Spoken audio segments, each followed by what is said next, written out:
Maliwanag na street light at nakadepend lang to sa sikat ng araw to charge yung battery. Ito po yung itsura niya at napakadali niya pong i-install.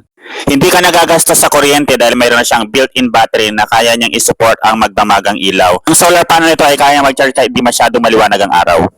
Bali, ito na po yung package mga idol. Meron po siyang remote control. Meron na rin siya mga tornilyo na kailangan mong gamitin para i-install ang solar street light na ito. Napakadali lang niya po siya. Kahit na mag-isa lang po kayong mag-install ay kayang-kaya.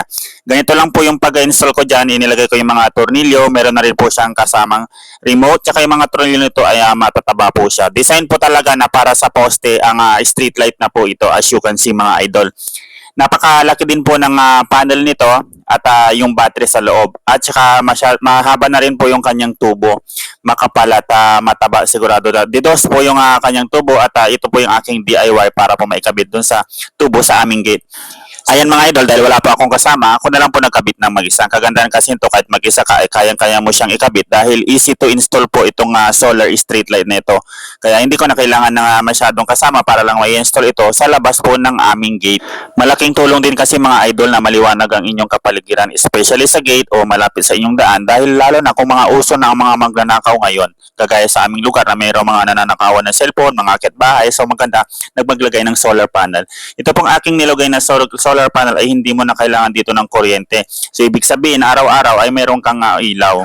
Umulan o bumagyo mga idol ay kaya nitong mag-recharge ka. Kung interesado ka rin idol sa solar street light na nakikita mo sa video na ito, ay click mo lang ang yellow basket ko para mabili mo ang ganito ring klase ng solar street light na nabili ko. So click mo yung yellow basket po idol para hindi ka na pumaligaw sa kung saan ka makakabili ng ganitong street light. Dahil ang nakikita mong street light in my video is legit po siya na matibay at nagtatagal ang kanyang battery as I tested po mga idol. Bali, ito na rin po yung tsura niya tuwing gabi idol. Ayan. Napakaliwanag niya po yung idol at kayang-kaya niya pong ilawan hanggang sa daan at saka yung sa gate namin. So at least kahit papano ay makita mo yung kapaligiran ninyo, especially sa daan. Ito po yung itsura niya pagka nasa malayo ako at nakitang-kita yung gate at pati yung sa daan ay naliliwanagan.